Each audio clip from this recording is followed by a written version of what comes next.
Thank you very much, folks. Folks, stay seated because this is going to be a great one. We're really excited to have here an amazing panel. I'm going to introduce the panel first.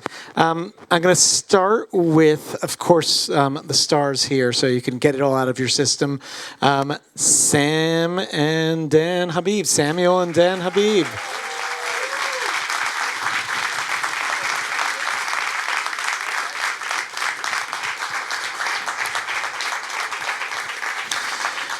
And we're proud to have here tonight. You'll recognize them all from the film. We have Keith Jones. Where's Keith? Thank you, Keith. Thanks for being here. The hilarious Maysoon Zayid. Where's Maysoon?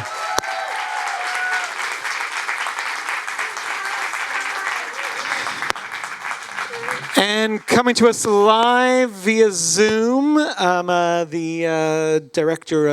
co-director of Crip Camp, one of the executive producers of the film, Jim LeBrecht. Jim, he might be here. And to moderate, we have, we're really excited to welcome up Isabel Mavrides-Calderón. Isabel, thank you so much. Oh, there's Jim. Good. Isabel is a Latina disability justice activist and organizer. Her work focuses on advocating for policy change, accessibility, and anti-ableism. Isabel was one of the leaders of a successful campaign to take down CVS versus the DOE, a Supreme Court case that threatened to gut the Americans with Disabilities Act. She was named one of the Teen Vogue's 21 Under 21. Revolutionary youth for her advocacy work. Currently, she is a student at Barnard College. I'm going to hand it over to you, and thank you very much. Thank you so much. Great. Well, first off, that was an incredible film. I'm sure all of us are in awe. It's truly incredible. As someone who is pretty new to adulthood, this spoke so deeply to me, and I'm sure it can speak to so many people in so many different stages in life. I also think it spoke to how, as disabled people, we are intrinsically often on a different path than others. We often interact with society in different ways, but that path deserves equal respect and could be equally beautiful. So that's what I took away from this film. Samuel, what do you want audiences to take away from this film?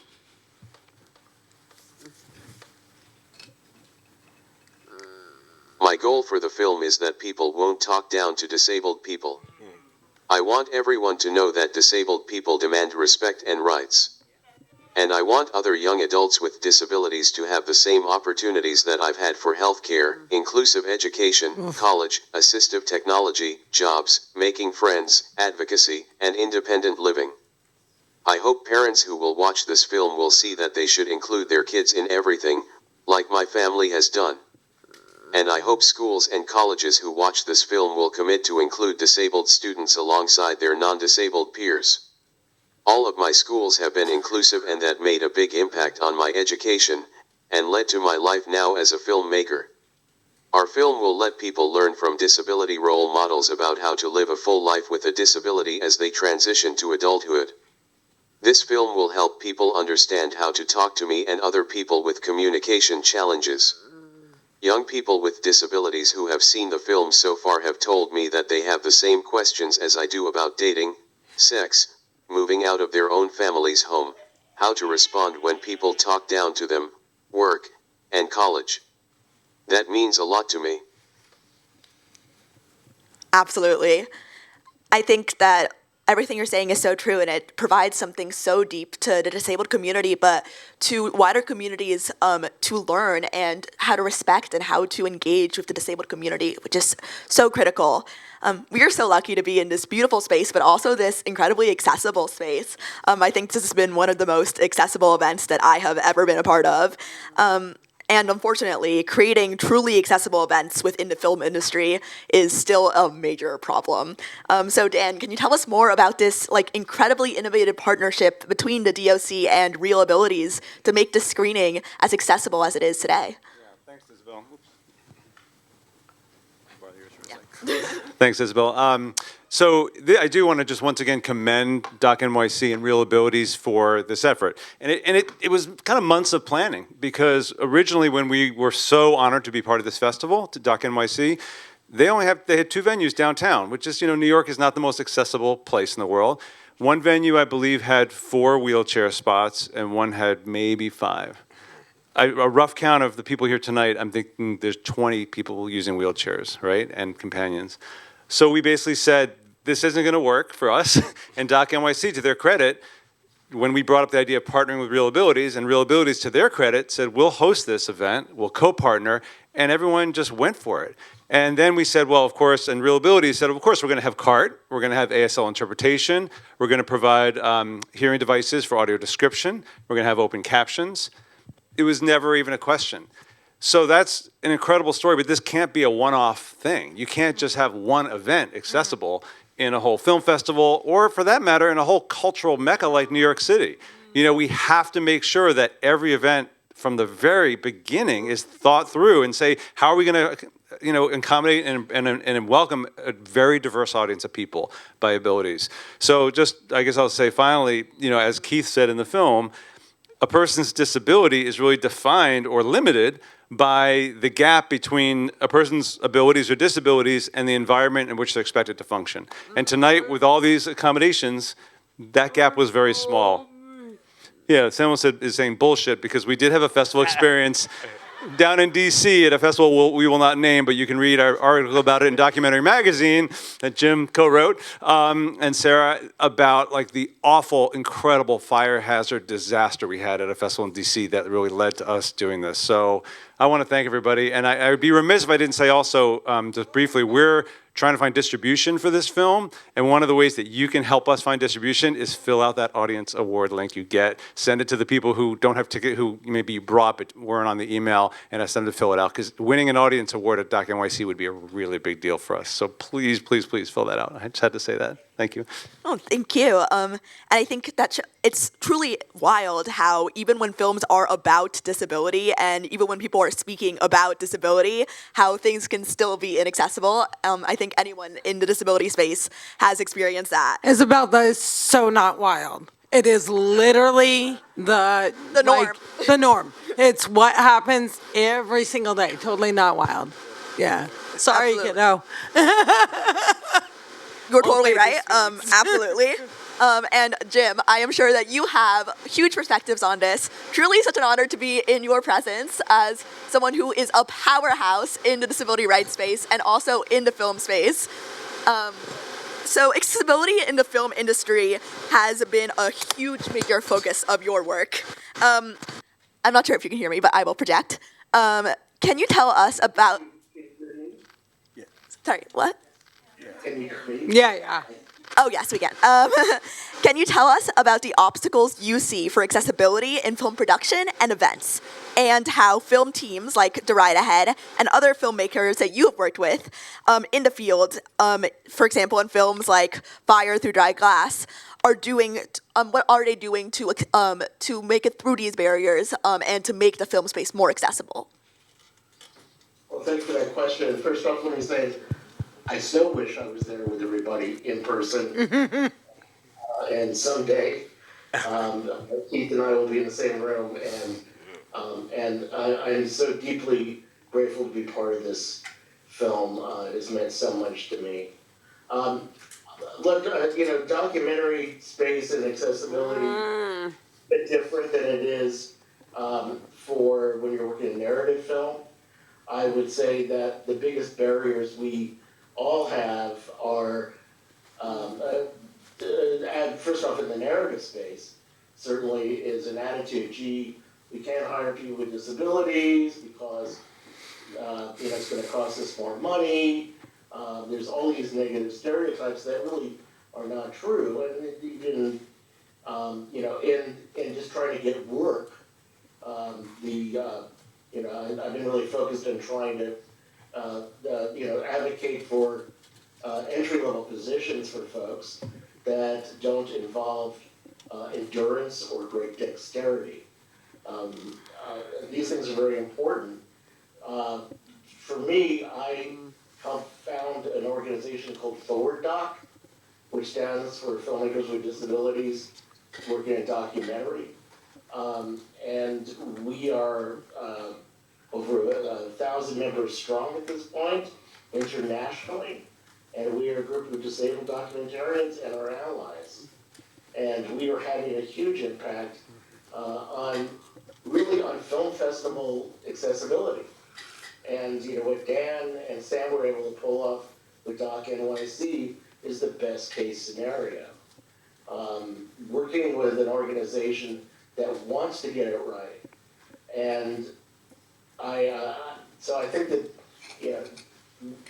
when we ask you to talk about accessibility, it's not just the normal kind of access needs of being in production, but it's really how does one build a career? Because film festivals are the major place in which you do a lot of networking. And so we really need these to be accessible to us and to give accommodations to the filmmakers that show up. Thank you so much. I think your answer really showed how this is something that it has to exist in all aspects of the film space, not just in film festivals, but from the beginning, having disabled people behind the screen.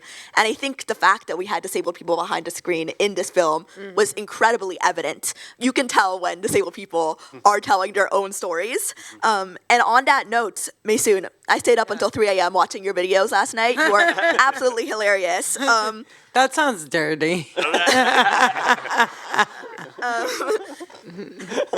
What do you want to see replacing the harmful tropes about disabled people? And how do you use comedy to shape the narrative, your narrative, and the greater narrative about disabled lives? Okay. So there are 3 main tropes for all disabled people, just in case people don't remember them. It's heal me, so like fix it quick. And then you can't love me because I'm disabled. You can't. And then the third one is kill me. And kill me is the real one. It's $1 Million Baby, it's me before you. It's the idea that people's lives are better when we're gone. They loved us, it was fun, but way better when we're buried. And what I'd like to see replace it is what we're doing right now, what Samuel's doing, what I hope that I'm doing, which is creating really good content. And if that content centers disability, fantastic. It needs to be authentic stories told by disabled people. And if it sucks, we as a community need to stop elevating it, because there's 2 sides. Like, the idea that none of this stuff is accessible to any of us is huge. And I was talking to Samuel before we came here, and I said, I'm so impressed with what he did, because I couldn't do it, because I got too frustrated with trying to create stuff in an accessible space, a very violent space, and an extraordinarily expensive space. So I find this incredibly, incredibly impressive. And I also, because in addition to having cerebral palsy and being poisoned by the Pfizer vaccine and now having CIDP, and also being neurodivergent, focusing on whatever the question was is gone. I just want to have like a huge round of applause right now for all the PCAs that are in the audience. Yeah. Let's go. Because you're all moving around in a way that you're not like making noise during the movie, and like I'm just watching it, and I'm so disruptive as a human being. I so respect you all. But I also think that like we need to be super realistic about the space that we're entering right now as creators, artists, filmmakers, and disabled people. It is going to get extraordinarily harder to create anything because diversity, it's called DEI, diversity, equity, inclusion. I call it DIE. That makes more sense. It's going to be cut out. So trying to make stuff like this was already a huge challenge. And to piggyback what Dan said, you need people's voices to support things like this, because the idea is the audience doesn't exist. But the reality is most houses have a disabled member. It's not even a third anymore. We're all fucked up now in the head from everything that's happened really recently. So what I want to see is this. I want to see disabled people behind the scenes and in front of the scenes. I want stories that are told by us, and I want stories that are told, just to toot my own horn, like Shiny Misfits, my book, which are just general stories about people. Because we have nothing in common, even though we're all disabled. It's like, if you sit and look at this stage, you have a very diverse group of people sitting here. And I want us to realize that our art is good. It's not just inspirational. It's not just charity. But if the only way to win the audience award is to consider us inspirational, please, kind sirs, will you vote for this movie? Please.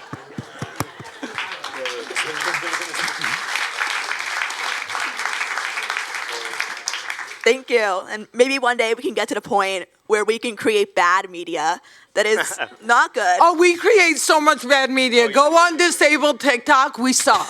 Yeah. Like, this is why I love what Samuel's doing, because we are creating some good, some bad. Yeah. And accessibility is more now that we can create our own stuff. But as I throw this all back to everybody else, I just want to say that also we need to be able to create stuff that's completely unapologetic and stop thinking, is this for a disabled audience or another audience? It's for everybody. It's either really good or it really sucks. If it's niche for your audience, that's good too. And we should be unapologetic about creating stuff that makes non-disabled identifying people feel left out. Not everything is for you.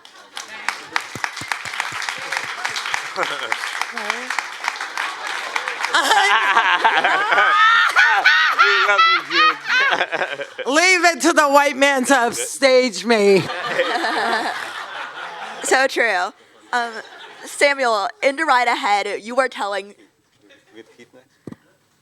Oh, yeah, we have a... You do Keith next, too. Yeah. Oh, no, I'm good.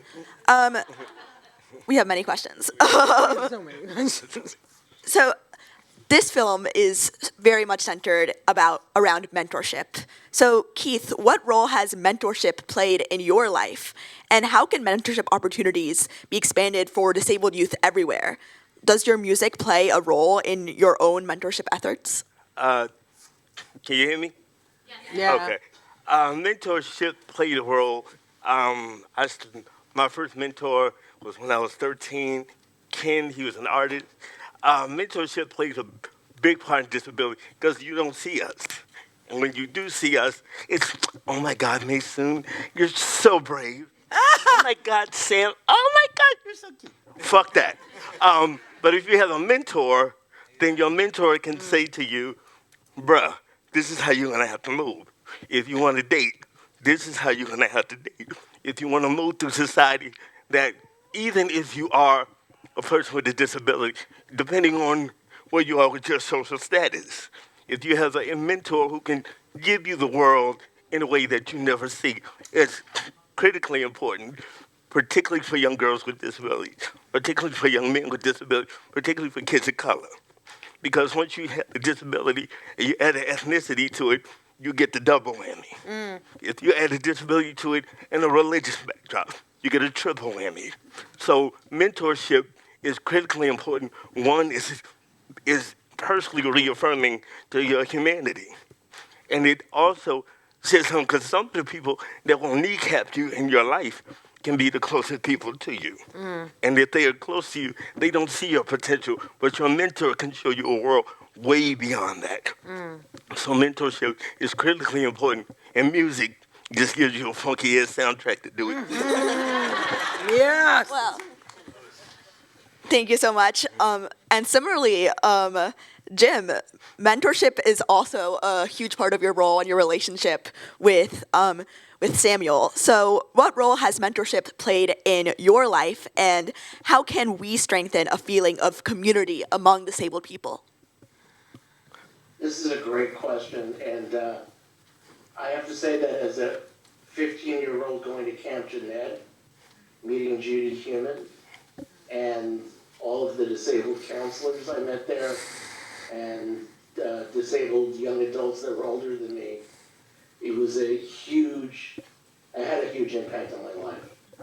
and showed me that my life could be just a lot better than what I was experiencing. I now do a lot of mentoring myself for up-and-coming filmmakers, and do that both within my work with Forward Doc and with other organizations like SF Film. And I find that whether I like it or not, I'm an elder in the community. Yep. Yeah, thank you. So, I'm sorry.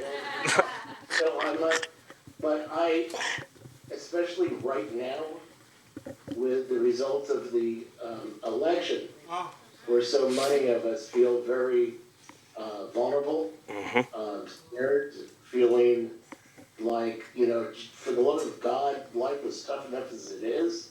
Now what am I going to get? That in what limited capacity that I have as someone online, I try to remind people of our history. And I think our history is very important.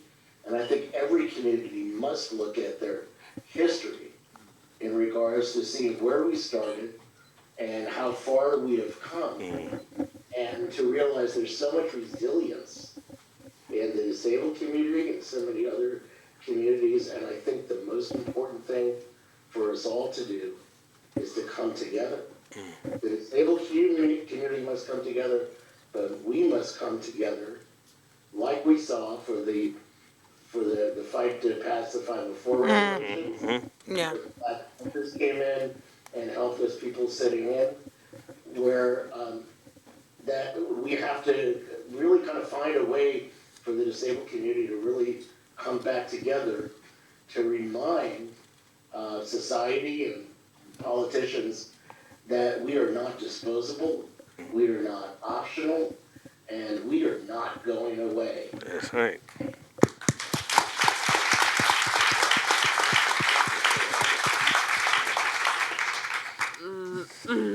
Yeah. Yeah. Fight. You got a big thumbs up from Samuel, if you couldn't see that, Jim. I did, thank you, Sarah. Absolutely. As we all know, disability does not exist in a vacuum. And while this film primarily deals with disability identity, this film also explores intersectionality. Maysoon. Oh my God, really, guys? Oh yeah, you. Go for it. Oh yeah. Ask me your question, Isabel. I love this. What do you hope people take away from your unique perspectives and your lived experiences in this film and through your own platform? Well, disability is so white, right? So any images that we do see of disability, and we barely see any, but when we see them, it tends to be a lighter skinned person, also extraordinarily attractive, disabled people. Intersectionality, what if, Samuel, I take this in like the edgy direction, the reason that you put me in your movie in the first place. So when Samuel and Dan asked me to be in their movie, I got an email from a Dan Habib. Habib in Arabic means love. And I was like, oh, this Arabic dude Dan and his kid want me to be in a movie. I'm not going to do it. Do you remember how much you had to beg me? Like, he had to beg me. I was a baller. I was like the lost Kardashian, and I had no time for any of this. I was like walking into clubs and like flipping my hair, and I was like, blah, blah, blah. Now, Judy was such an important part of my life. I had no mentors. I had no disability mentors. I was the mentor, so like I don't mind being like an elder or diva or whatever we're called now, the queen of the disco. But Judy was like, a mentor of mine. I've never seen the movie. So I've never seen this movie because I can't watch it right now. Dan and I have a conversation like probably 6 or 7 weeks ago about doing this at the JCC. And he said, are you okay? I said, yeah, me and Isaac do stuff at the JCC all the time. Why wouldn't I be okay? And then I realized it's because Sam and Dan are Jewish, and I had no idea. And the reason it's important that I had no idea is because it doesn't fucking matter to me on any level. I've never needed to know what anyone's faith is to interact with them. I've never needed to know what anyone's faith is to participate in something. But when we talk about intersectionality, one of the things that I'm known for is I say in the Oppression Olympics I'd win a gold medal because I'm Palestinian, I'm Muslim, I'm a woman of color, I'm divorced, I'm disabled, and I live in New Jersey, right? Then I sat next to this guy, and he's like way bigger minority, and it gets really competitive. Yeah. Why is it important that we're intersectional? I'm so sorry, soapbox. So I call the disability community the DISCO. DISCO, it's the abbreviation for those of you who are not visual. And I call us the DISCO because we're the fucking party. And when I talk to people about disability, disability does not discriminate, right? So you can join us at any time, regardless of race and religion, nationality, age, gender, who you love, economics, class, any of it, right? But we're sitting here in a room right now talking with so much hope, about what we can do against a very terrifying fascist global environment that we're living in. But as I sit on the stage and I watch this movie, I'm so incredibly blessed that I was chosen to do this with Samuel, because I didn't really think much about the transition between young and old and how you drop off the cliff and stuff. And now I am the mentor, the disco queen of the largest mass disabling event in our friggin' modern history. So the future is actually disabled. And the ability to work with people like Samuel gives me so much hope that there is a future for these children, because between life and death, there's disability. And I promise you, death is not better than disability. That's right. And all I'll say is this. This here is a heart full of love. This is a room full of love. These are people who want everyone in this room to live, survive, and thrive, except for Jim. And I really want you to believe, that this can actually be our reality. Thank you again, Isaac, for always putting me in this space when you've been told a million times not to.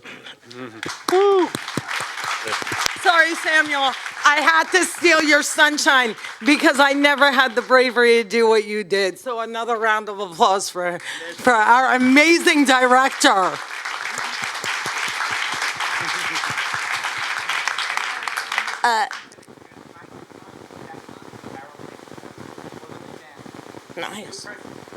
Nice. We can always add them.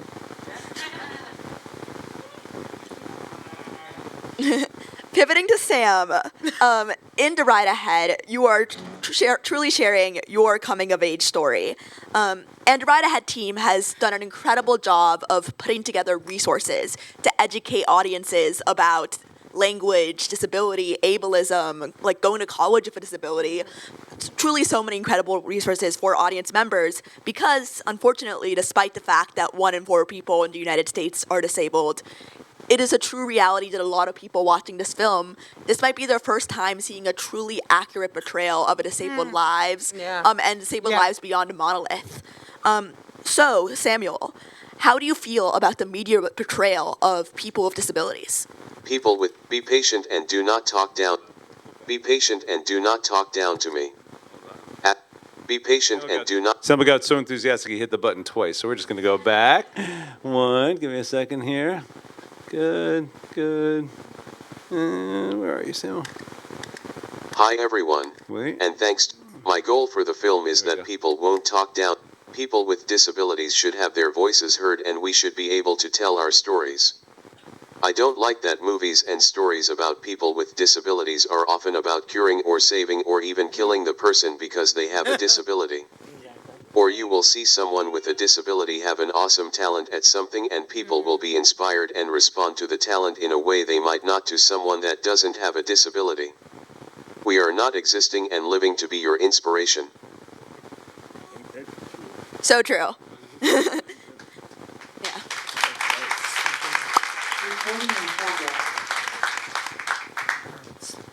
So Keith, we touched on what Maysoon thought about intersectionality and the importance, but you also talk about intersectionality in this film and in the work you do. What do you hope audiences take away from your work and your work on intersectionality in the disabled community? There's two things. I hope that the community walks away and just goes, oh, so people actually come in a variety pack. And, you know, like, fuck yeah. But the other part is that to see our humanity. Because you can't talk about being superior or feeling pity and things like that, but you are unable to see that I'm a human. That you're unable to see that I have emotions, that I need to connect, that I'm worthy of being loved, worthy of being this. But you have to understand that the way we look at disability in this, you know, particularly here in the United States, is not about us. It's about the power structure. It's about maintaining what used to be and what they want the world to see. So when you talk about intersectionality, it's, you think about it, as a black child with a disability during chattel slavery, we were alligator bait. So in New York Central Park, they would let little black children sit on the edge to coax out the alligators. Mm-hmm. So the reality of being a person of color with a disability on this land is death is first, life is last. Mm-hmm. So I'm hoping that what people will be able to take from this is that they can reflect on themselves and say, do I treat people with humanity? Do I connect? But you ain't got to like everybody. Shit, I don't like nobody. Nobody. Well, I like y'all. I like y'all. I like y'all. But the reality is that you're not just dealing with disability.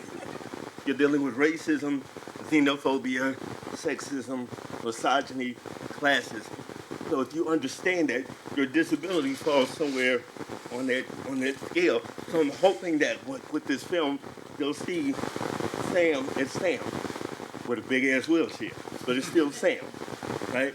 And it's Maysoon, it's Keith, it's Lydia, it's Jim, it's Betsy, it's the family.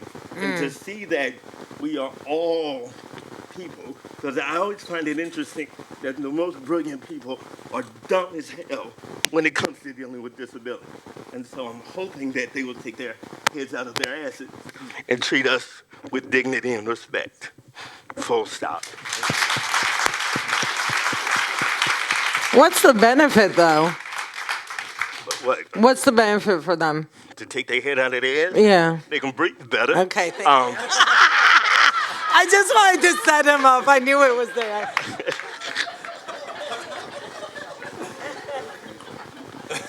Thank you so much. And thank you so much for taking my questions. Those were such incredible insight that I know I'm going to carry with me for the rest of my adulthood. And we are so excited now to take questions from the audience and see what you all think of the film.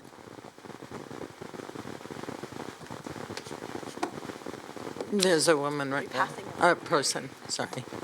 I should Okay. identify first.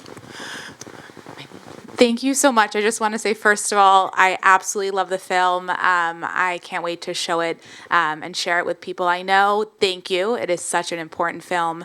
And I just sat here beaming the whole time and crying and laughing and all the things. What I wanted to ask all the panelists, actually, is if you are working on any projects currently as artists, as filmmakers, as comedians, if you can share about anything you're working on or have planned for the future. How about, Jim, I think you got something kind of cool you're working on. You want to share? I didn't want to be the first person to speak. Go for it. Okay, I can speak instead of Jim. So I have a Scholastic book called Shiny Misfits. Central character has cerebral palsy, surrounded by other characters with disabilities, so she wouldn't be alone. It's published by Scholastic. It's a middle grade book, but it's amazing for any age. My artist drew the font, because we were talking about how hard it is to make life accessible. My artist drew the font so that it would be dyslexic friendly. The cover is tactile, and we have an audio version of the book where the voice of the cat is Dave Matthews. So that's that. And then, like most comedians and Hollywood types. I'm making a mockumentary parody of The Bachelor. I'm making a Bachelorette version of it set in Palestine. So if you take me as a divorced, disabled Bachelorette, you throw me in Palestine, it's a parody, it's going to be fun. We're going to see what the hell happens. And then the final thing is I got canceled. So all of my shows got canceled this year. I lost all of my income. I lost my health insurance. I lost my academic position. And the only person who gave me work this year was Dan Habib. And when people tried to cancel me, he sat, because I hate this walking, standing crap. He wheeled onto a Zoom and he fought for me to be uncanceled. So what I'm working on now is getting back my comedy career because I miss it, and it's not okay for us to just discriminate the way we are. And I know that we're going into like a Klan-led America, but I'm working on getting back on stage. And finally, February 20th, I'm producing a panel show called The Disco. All of my co-hosts are disabled. It's like The View after a really bad accent. We're going to be at Joe's Pub. You can come and see us there. And I hope to star in Samuel's next movie. Yes. Nice. Love it. Jim, you want to follow that? Now you got to go. Okay, well, thank you. I'm actually co-directing a documentary about the ADA for PBS's American Experience. Nice. That'll come out next year. Yes. And I'm really excited about that. And executive producing a few films, all kind of disability related, but all really important stories. One of them follows a 13-year-old with multiple disabilities. It's just really important that our community is making these films or supporting the development of films like this, because we know where the good stories are that no one else is really uncovering. I, too, have 2 episodic television projects that, for the love of me, can't get off the ground. And it's not, and I think that we just need somebody to step up to the plate and basically say, yeah, I can imagine more than one disabled person, and I can imagine not always talking about their disability, and I can imagine that people with disabilities are funny, romantic, sexy, assholes. Yes. No. Have physical comedy. Yeah. So for the love of God, please, I just want to see that in the next couple of years. I'll add one more thing. Thank you, Jim.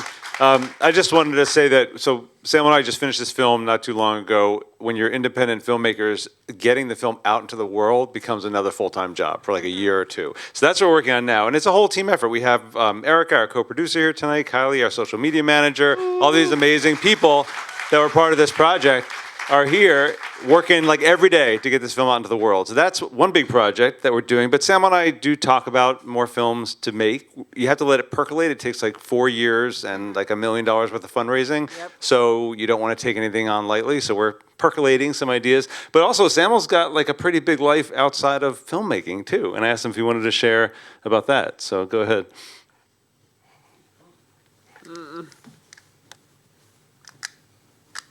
Didn't want to go. Let's try one more time.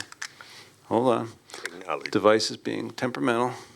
We'll just go through it quickly. I blame the air. Hi, everyone. And Wait, we're thanks getting to there. my goal for the film is Hold on. that people with disabilities should have their voices heard, and we should be able to be patient and do not talk down to me. Hold on, we're getting there. Ask me how I best That one doesn't want to communicate. do it.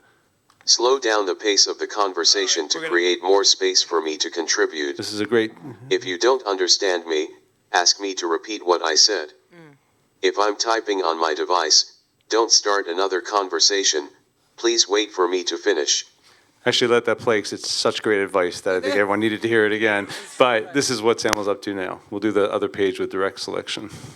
I continue to work part-time at the Westchester Institute for Human Development doing film work and presentations.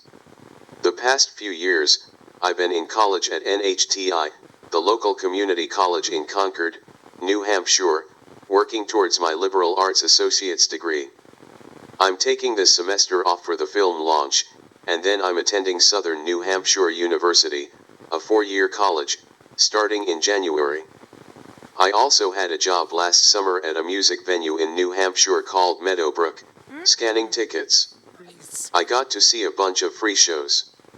I'm planning to volunteer at a local performing arts center this fall and winter. Through my film work and the job and volunteer work, I am hoping to make more friends and maybe find a girlfriend.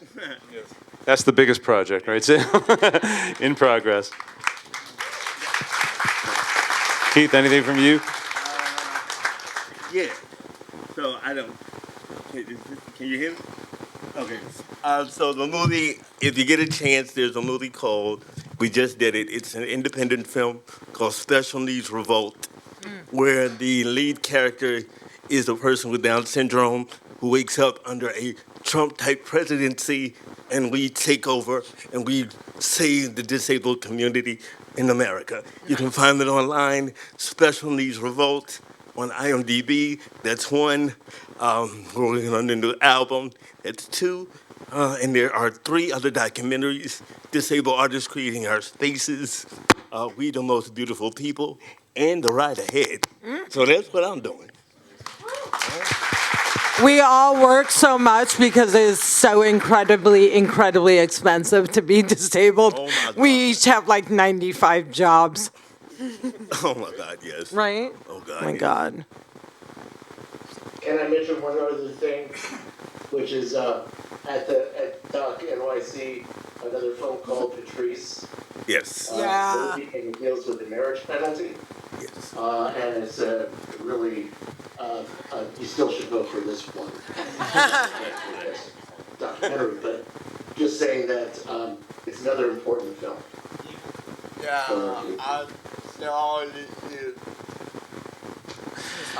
I'm sorry to cut this conversation, which can go on all night, but there's a disco to go to.